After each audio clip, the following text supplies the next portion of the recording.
ओम श्री गणेशाय नमः। ओम श्री सरस्वतीय नमः। ओम श्री गुरुभ्यो नमः।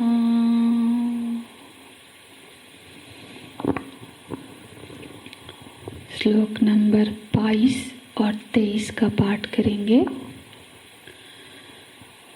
वासांसि जीर्णानि यथा विहाय नवानि गृह्णाति नरोपराणि तथा शरीराणि विहाय जीर्णानि अन्यानि संयाति नवानि देहि। नैनं छिन्दन्ति शस्त्राणि नैनं दहति पावकः न चैनं क्लेदयन्त्यापः न शोषयति मारुतः न शोषयति मारुतः।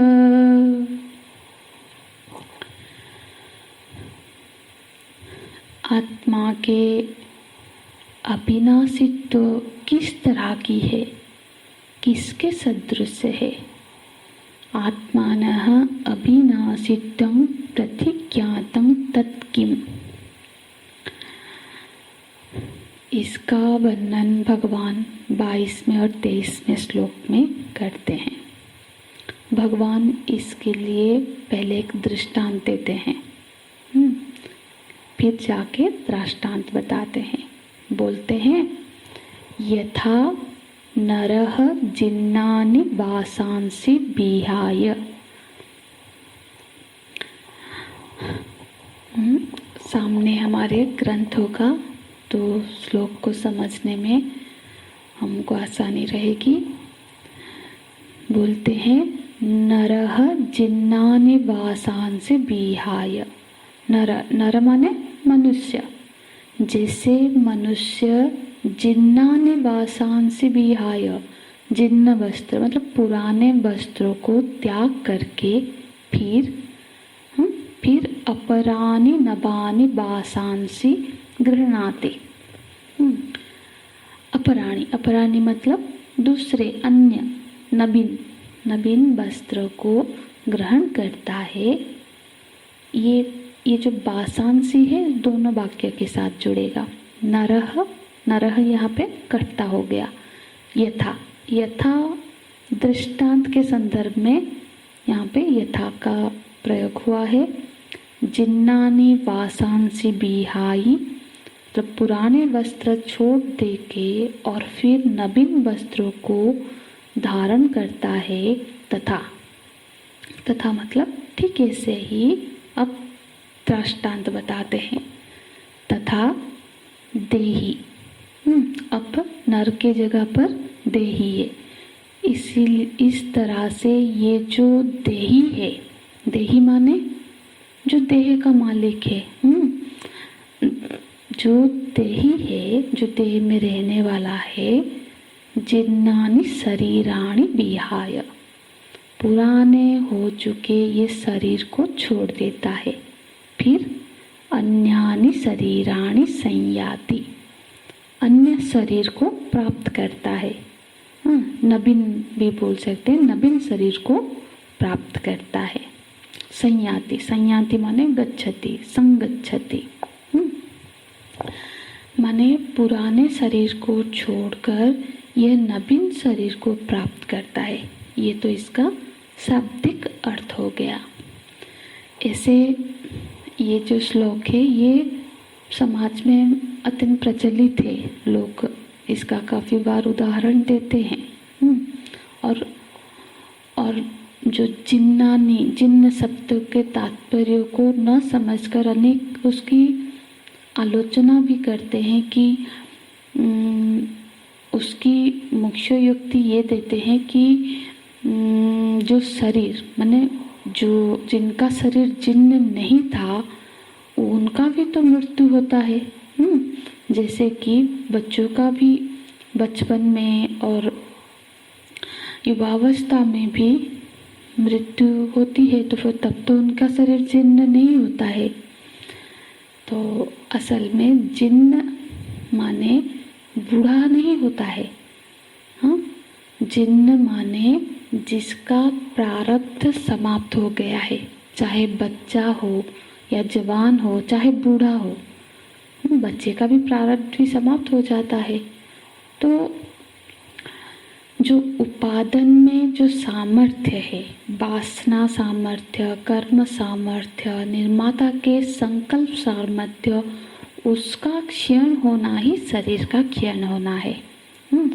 प्रारब्ध कर्म का क्षीण होना, वासना का क्षीण होना की उससे ही शरीर क्षीण हो गया।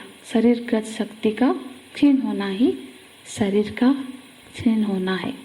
तो जीर्ण का शब्द अर्थ हमको नहीं समझना है कि सफ़ेद बाल वाला हो गया, बूढ़ा हो गया। नहीं, जीर्ण मतलब उसकी वासनाएं, उसके कर्म, चाहे उसके प्रारब्ध जब खत्म होता है तो ये शरीर छूट जाता है। तो समाज में तो ये श्लोक प्रचलित है, तो उसके अर्थ भी जरूरी नहीं है कि इसका सही अर्थ समझते हुए प्रचलित है। तो बोलते हैं लोग कि ये शरीर तो बिल्कुल पुराने वस्त्र की तरह है। हाँ, एक पुराना हो गया तो इस वस्त्र को छोड़ के फिर नया वस्त्र प्राप्त होता है, इसलिए शरीर से क्या मोह करना। पर क्या भगवान ये कह रहे हैं? तो हमको इस श्लोक को अच्छी तरह से समझना है कि भगवान इस श्लोक के माध्यम से क्या बता रहे हैं। यदि ऐसा कहेंगे तो ये समझ में होता है कि ये आत्मा शरीर से शरीरांतर में जाता है। क्या आत्मा में भगवान ये कह रहे हैं कि ये आत्मा एक परिच्छिन्न वस्तु है जो एक देह को मतलब पुराना समझकर छोड़ देता है, फिर दूसरे शरीर में चला जाता है? क्या आत्मा में गमनागमन होता है? यदि भगवान ये कहना चाहेंगे तब तो फिर भगवान के जो पूर्व के वचन है, उनके जो पूर्व श्लोकों में जो उन्होंने कहा है उससे विरोधाभास हो जाएगा ना। क्योंकि भगवान ने तो ये कहा कि आत्मा तो येन सर्वमिदं ततं, जो सर्वत्र व्याप्त है। तो जो आत्म वस्तु सर्वत्र व्याप्त है तो फिर वो कहाँ नहीं है जहाँ पर वो जाएगा? माने कोई व्यक्ति, कोई भी वस्तु जब सर्वत्र उपलब्ध है, उसको यदि कहीं जाना पड़ेगा तो वहाँ फिर वो होगा नहीं, तभी तो वहाँ जाएगा। जब कोई वहाँ से पहले ही है तो फिर वो कैसे वहाँ पर जाएगा? तो फिर तो भगवान के वक्तव्यों में विरोधाभास हो जाएगा। तो भगवान ये कह रहे हैं कि आत्मा सर्वत्र व्याप्त है। फिर आप कैसे कहेंगे कि आत्मा एक शरीर से दूसरे शरीर में जाती है, फिर तीसरे शरीर में जाती है? इसका मतलब ये आने जाने वाला चीज हो गया? नहीं, ऐसा नहीं है। भगवान के वक्तव्य को हमको समझना है। भगवान ये कह रहे हैं कि जिस तरह से मनुष्य जब एक वस्त्र को छोड़ करके दूसरा वस्त्र पहनता है, उससे मनुष्य और वो, पर मनुष्य में तो कोई विकार नहीं आता है ना किसी प्रकार का भी। हाँ, मनुष्य तो ऐसा का वैसा ही है।